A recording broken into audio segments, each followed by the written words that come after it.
আসসালামু আলাইকুম দর্শক বন্ধুরা, আমি আজকে আবার হাজির হলাম একটি ভৌতিক গল্প নিয়ে।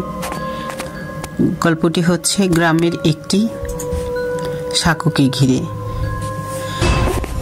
গল্পটি গ্রাম বাংলার অনেক পুরনো দিনের একটি গল্প।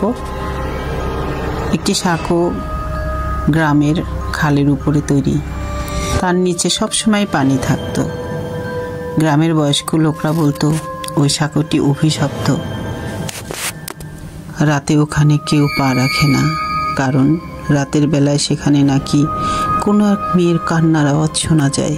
সেখানে সাদা শাড়ি পরা কোনো এক মেয়েকে বসে থাকতে দেখা যায়। ভয়ঙ্কর অনেক আওয়াজ আসে, ভৌতিক অনেক ঘটনাই ঘটেছে। ঘটনাটি ঘটে অন্য আরেক দিন। তাহসান নামের একটি ছেলে শহরের তার পরিবারের সাথে গ্রামে বেড়াতে আসে এক আত্মীয়র বাসায়। গ্রামের গল্পগুলোতে তার তেমন কোনো বিশ্বাস নেই, কারণ ভূত বলে কিছু নেই, ভৌতিক কোনো কিছুই সে বিশ্বাস করে না। সেই সাঁকোর গল্প তাকে অনেকেই বলে, গ্রামের বন্ধুবান্ধব যারা আছে সবাই বলে। সে একদমই বিশ্বাস করে না, সে চ্যালেঞ্জ ছুড়ে দেয়, বলে আমি সেখানে যাব, রাতে দেখবো এগুলো সব মিথ্যে, আমি এগুলো প্রমাণ করব। সে রাতে ঠিক করে একদিন রাত 12টার দিকে সাঁকোর কাছে যাবে। চারপাশে অন্ধকার, ঝিঝি পোকার ডাক, জ্যোৎস্না রাত, তবে চারপাশটা কেমন নিস্তব্ধ, অন্ধকার, নীরব, শুনশান। সাঁকোর নিচ থেকে হঠাৎ পানির শব্দ, ছলছল শব্দ ভেসে আসে।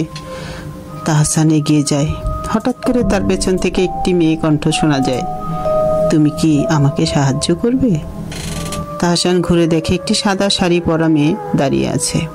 চাঁদের আলোতে তার চেহারা অস্পষ্ট, পরিষ্কার বোঝা যাচ্ছে না। একটু দূরে দাঁড়িয়ে মেয়েটি, হয়তো এর জন্য তার চেহারাটা ভালো বোঝা যায় না, তবে মেয়েটি সুন্দরী এটা বোঝা যাচ্ছে।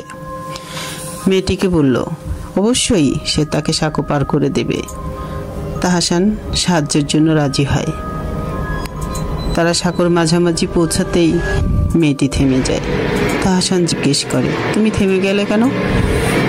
মেয়েটি আস্তে আস্তে তার মুখ ঘুরিয়ে বলে, কারণ আমি এখানেই থাকি আর এটাই আমার শেষ গন্তব্য।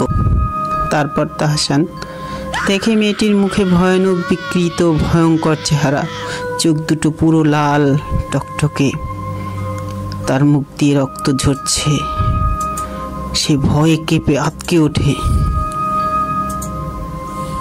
সে অজ্ঞান হয়ে পড়ে যায়। তারপর আর তার কিছুই মনে নেই। পরের দিন সকালে গ্রামের লোকজন তাহসানকে সাঁকোর নিচে অজ্ঞান অবস্থায় খুঁজে পায়। তার শরীর কাঁপছে, আর সে কেবলই একটি কথাই বলেছে, ওই সাঁকোর ওপারে যেও না, ওখানে কেউ একজন অপেক্ষা করছে। মেয়েটি খুব ভয়ঙ্কর। আমার গল্পটি আজকে এখানেই শেষ। ভালো লাগলে লাইক করবেন, কমেন্ট করবেন, শেয়ার করবেন এবং সাবস্ক্রাইব করবেন। ভালো থাকবেন।